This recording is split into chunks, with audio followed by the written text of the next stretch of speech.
up is Daniel Mikula, and he is going to do our faculty address. So.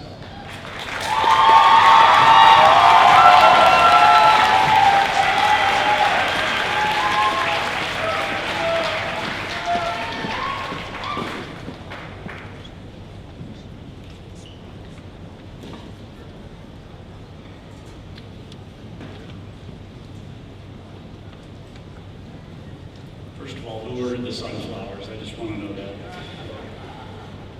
Good afternoon, and it's my distinct honor and privilege to welcome members of our district administration, dedicated members of the Corellis School Board, our hardworking school administration and support staff, my cherished colleagues, you guys are stuck with me for at least one more week, and of course the family and friends who've joined us today.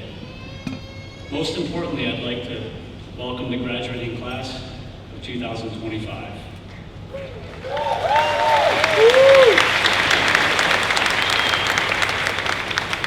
As I thought about what I should share with you, I settled on a message which I hope you will consider. But as is true in my classroom, I'd like to first share a little story. It was about 20 years ago. I was driving around with my then 6-year-old daughter, Emily, and her younger brother, Ziggy. It was a muggy Pennsylvania day. They were enjoying their ice cream cones in the back seat, and my daughter decided it would be her time to share her plan for her future at 6. She determined she was going to be a doctor, like her mother. She loved the idea of helping others.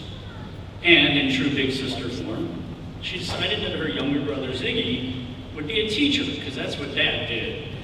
And Ziggy loved telling stories. I was proud on so many levels in that moment. I realized 2 things. First is barriers, they're meant to be gotten over. And secondly, you should do what interests you. Interest is key. I responded with something I've repeated many times. I was told them, I said, you can be anything you want, just be sure that you work hard at being the best at it, and that you find joy in doing it. For the past few years, you've been on a journey of learning all the essential foundational knowledge as determined by local, state, and federal standards. By the way, that's the answer to why do we need to know this. You're being honored today because you've mastered complex math concepts, dissected difficult literature, delved into the complexities of history, and explored the wonders of the sciences.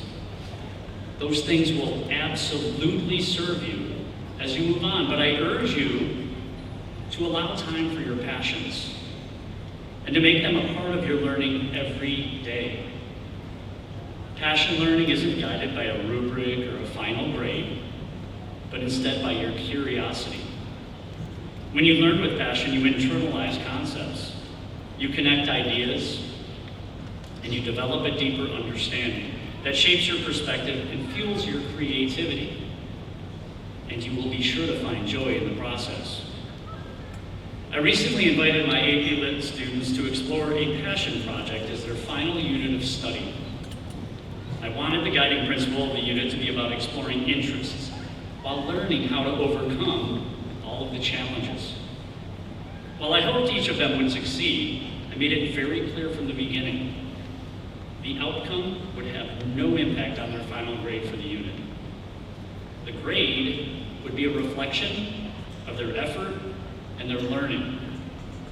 To give a little context, a few of the many projects include making a male coif, which is, I didn't know this before, the technical term for the chainmail head covering, creating a portfolio of arts, poetry, and choreography to embody the ups and downs of the last 4 years, designing and making clothing with no sewing experience, making a pictorial using action figures to tell a story with very little camera knowledge, or composing an original score to play as a duet with a family member. I'm happy to report there were very many successes, but there were also many great efforts. What stands out, though, is everyone explored their interests and learned something about themselves. This brings me to the big moment. I know I'm supposed to have this big message, right? So here it is. I ask you guys, I implore you, live your life as your passion project. Your education has given you a solid foundation. Now you can decide what to build from there. You may be heading to college, entering the workforce, or taking a gap year of exploration. The principles of passion learning will serve you well regardless of what your plans include. In your careers, it will set you apart, providing inspiration to innovate. In your personal lives, it will lead to fulfillment, allowing you to grow and find joy through lifelong learning. And in your communities, your passions can become a powerful force for positive change, or at the least, a means of stepping forward to introduce important conversations.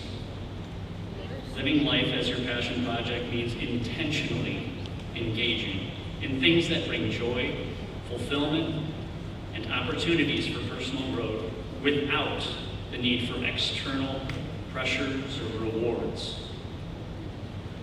Class of 2025, don't chase success. Explore what excites you. Let your curiosity and your interests be your map, and let your passions be the fuel.